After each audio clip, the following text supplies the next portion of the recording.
I've never liked the word debt, and it's just normalized in today's society. And I decided, I want to try to live a life that's sustainable and I don't have tons of money out with the bank. And this is the beginning of that journey, and I want to bring you guys with me because there is many more projects coming. This is just the first one. So hold on tight and get ready for this journey with me. All right, guys, so the living space in here is just about 320 square foot. It is honestly very spacious for what it is. It's one kitchen, which I just came out of, one living room area. It's kind of small, but you have your TV, game systems, everything that you need. Okay, so moving on in here, you got your washer dryer combo, got the hot water heater under the counter, obviously your sink, good area to do some laundry.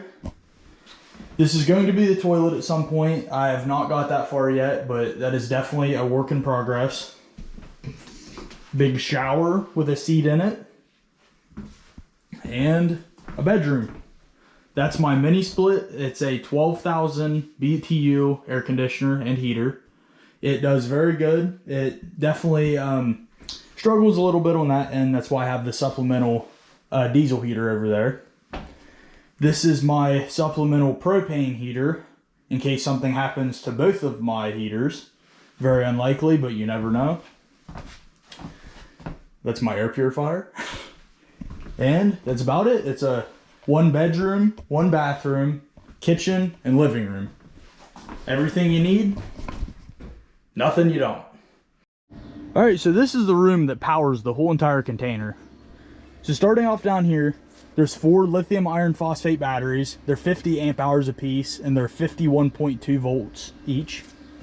Going on up, there's my solar inverter, actually both my solar inverters. This one is what powers the house, and that one over there is the one that I use for supplemental power to top off my batteries.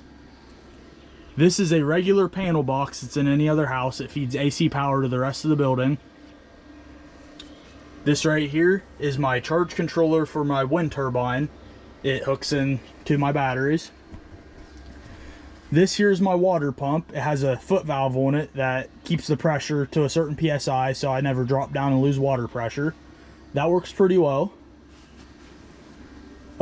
This right here is my diesel heater. This is what I use for supplemental heat when I'm low on power and just would like to use the diesel heater. My only gripe with this one is that even though it's a sealed unit, it should not have any diesel smell in the house.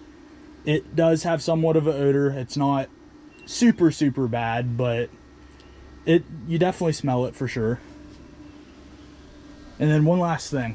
This is my box right here. This is my AC power box coming from the generator. It's a distribution panel that distributes my hotline to each inverter. So I can charge it a max of 50 amps altogether. Alright, so this is my generator. This is what I use for supplemental power when I go multiple days without sun. It's an 11,000 watt generator. It's a Honda. It is capable of doing 120/240 up to 50 amps. That's why I have 2 hotlines running to my inverters, because they're only capable of having 120 volts in. The generator's done very well. It is a gas hog. It uses a lot of gas, but for what I'm using it for, it's done very well. It's topped my batteries off very well, and I definitely got a very good deal on it. I picked it up off of Facebook Marketplace, so I'm very happy with this so far. I've done some minor carburetor work and some other things to it, but overall it's been very good for what I paid for it. Okay, now that I showed you guys everything, the big question is probably going to be, why are you doing this? And the short answer is, I just like untraditional things, honestly. And when I seen people doing this on the internet, I was like, man, I really think I could do that. And I just want to know what the lifestyle is like. And I definitely think it's going to be a very good experiment. You don't see a lot of people trying to live off solar and a lot of people off grid. So I definitely would like to try it for myself. And I just really enjoy it. I like untraditional things. I like comfort, don't get me wrong, but that's why I built a luxury tiny house. And it definitely has comfort. It requires some more work than, a traditional house, but it's a work in progress. The systems are there. Don't get me wrong, there's problems every once in a while, but for the most part, it's worked out pretty well. And you know, I'm happy to bring you guys along for my adventure with me. And actually, coming up in, you know, a couple years, I would like to build a Earthship house. Would be one of the things I would like to build. Let me show you guys. Let me turn this around real quick. Right on over there in this big open field right by the hill, I think I'm going to start collecting tires and do some research and eventually build an Earthship house.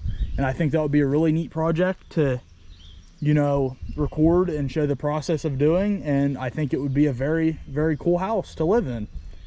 So this is definitely the beginning of that. I don't quite have any of the assets or anything to do that quite right now, but this is the beginning of that journey, and I would really love to bring you guys along with me. So thank you guys for watching this video.